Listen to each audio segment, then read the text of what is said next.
बोलिए वृंदावन बिहारी लाल की जय। जय जय जय वेदम व्यास जी की जय। भागवत गीता की जय। सरस्वती माता की जय। इंद्रियाणि मनोबुद्धि बुधिर यस्धिष्ठा मनुच्यते मुच्यते अतर्विमोह यत्स्य ज्ञानमावृत्य देहिनम। माने इंद्रियां, मन तथा बुद्धि इस काम के निवास स्थान हैं। इनके द्वारा यह काम जीवात्मा के वास्तविक ज्ञान को ढककर उसे मोहित कर लेता है। माने इस श्लोक के माध्यम से कहने का तात्पर्य है, चूंकि शत्रु ने बद्ध जीव के शरीर के विभिन्न सामरिक स्थानों पर अपना अधिकार कर लिया है, अतः भगवान कृष्ण उन स्थानों का संकेत कर रहे हैं जिससे शत्रु को जीतने वाला यह जान ले कि शत्रु कहाँ पर है। मन समस्त इंद्रियां के कार्यकलापों के केंद्र बिंदु है। अतः जब हम इंद्रिय विषयों को संबंध में सुनते हैं तो मन इंद्रिय तृप्ति के समस्त भावों का आगार बन जाता है, और इस तरह मन तथा इंद्रियां काम की शरण स्थली बन जाते हैं। तो इसके बाद बुद्धि ऐसे कामपूर्ण रुचियों की राजधानी बन जाती है। बुद्धि आत्मा के निकट परोसन है और काममय बुद्धि से आत्मा प्रवाहित होती है, तो जिससे उसमें अहंकार उत्पन्न होता है और वह पदार्थ से तथा इस प्रकार मन तथा इंद्रियों से अपना तादात्म्य कर लेता है। तो आत्मा को भौतिक इंद्रियों का भोग करने की लत पड़ जाती है, जिसे वह वास्तविक सुख मान बैठता है।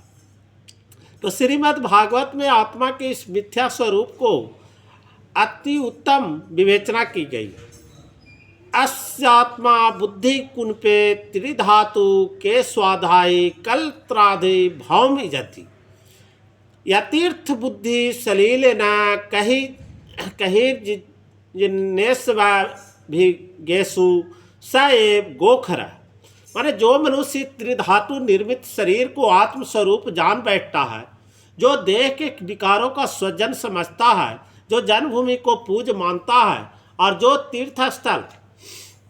तीर्थस्थलों की यात्रा को दिव्य ज्ञान वाले पुरुष से भेंट करने के लिए नहीं अपितु स्नान करने के लिए करता है, तो उसे गधा या बैल के समान समझना चाहिए। तस्माता मिंद्रयानदो निस्मये भारत तरसभा पाप नामम प्रजाहि होणम ज्ञान विज्ञान नाशनम। इसलिए हे भारतवंशी में श्रेष्ठ अर्जुन, हे भारतवंशियों में श्रेष्ठ अर्जुन, प्रारंभ में ही इंद्रियों को वश में करके इस पाप के महान प्रतीक काम का दमन करो और ज्ञान तथा आत्म साक्षात्कार को इस विनाशकर्ता का वध करो। कहने का तात्पर्य है कि भगवान ने अर्जुन को प्रारंभ से ही इंद्रिय संयम करने की उपदेश दिया, जिससे वह सबसे पापी शत्रु काम का दमन कर सके। जो आत्म साक्षात्कार तथा आत्मज्ञान की उत्कंठा को विनष्ट करने वाला है। ज्ञान का अर्थ है आत्मा और अनात्म का भेद का बोध, अर्थात यह ज्ञान की आत्मा शरीर नहीं है। विज्ञान से आत्मा का स्वाभाविक स्थिति तथा परमात्मा के साथ उसके संबंध की विशिष्ट ज्ञान सूचित होता है। तो श्रीमद् भागवत में इसकी विवेचना इस प्रकार हुई है। ज्ञानम परम गुहाम में यदि ज्ञानम सविन्तमं रहस्यम तदंगम च गृहाण गदिन्तम मया। आत्मा तथा परमात्मा का ज्ञान अत्यंत गूढ़ एवं रहस्यमय है, किंतु जब स्वयं भगवान द्वारा इसके विविध पक्षों का विवेचना की जाती है तो ऐसा ज्ञान तथा विज्ञान समझा जा सकता है।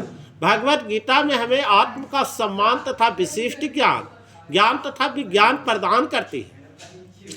तो जीव भगवान के भिन्न अंश, अतः वे भगवान की सेवा के लिए हैं। यह चेतना कृष्ण भावनामृत कहलाती है। अतः मनुष्य के जीवन के प्रारंभ से इस कृष्ण भावनामृत को सीखना होता है, तो जिससे वह पूर्णतः कृष्ण भावना भावित होकर तदनुसार कर्म करे। तो काम ईश्वर प्रेम की विकृत प्रतिबिंब है और प्रत्येक जीव के लिए स्वाभाविक है, किंतु यदि किसी को प्रारंभ से ही कृष्ण भावनामृत की शिक्षा दी जाए तो प्राकृतिक ईश्वर प्रेम के काम के रूप में विकृत नहीं हो सकता। तो एक बार ईश्वर प्रेम के काम के रूप में विकृत हो जाने पर इसके मौलिक स्वरूप को पुनः प्राप्त कर पाना दुस्साध्य हो जाता है।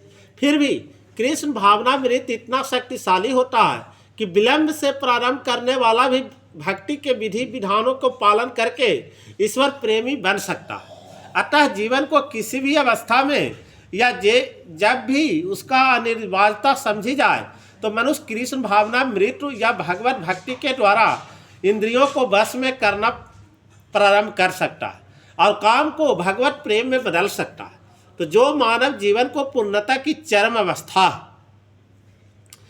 इंद्रियाणि प्राणाहुरी इंद्रिये परम मना मनस्तुति प्राबुद्धयो बुद्धे पतस्तुस, माने कर्म इंद्रियां जड़ पदार्थ की अपेक्षा श्रेष्ठ हैं, तो मन इंद्रियां से बढ़कर हैं, बुद्धि मन से भी ऊंच है और वह आत्मा बुद्धि से भी बढ़कर है।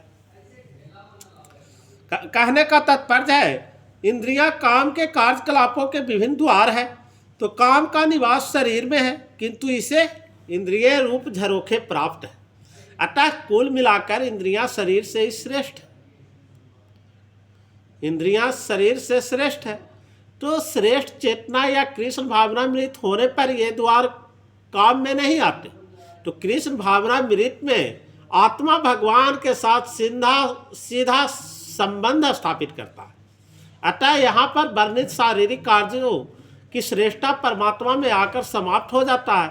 तो शारीरिक कर्म का अर्थ है इंद्रियों के कार्य और इन्हीं इंद्रियों के अवरोध का अर्थ है सारे शारीरिक कर्मों का अवरोध।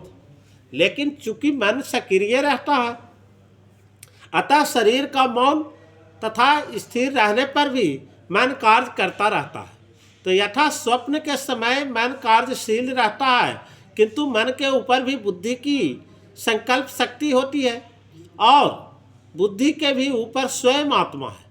अतः यदि आत्मा प्रत्यक्ष रूप में परमात्मा में रत रहे तो हम सारे अधिनष्ट यथा बुद्धि मन तथा इंद्रियां स्वतः रत हो जाएंगे। तो कठोर उपनिषद में एक ऐसा ही अंश है जिसमें कहा गया है कि इंद्रिय विषय इंद्रियों से श्रेष्ठ है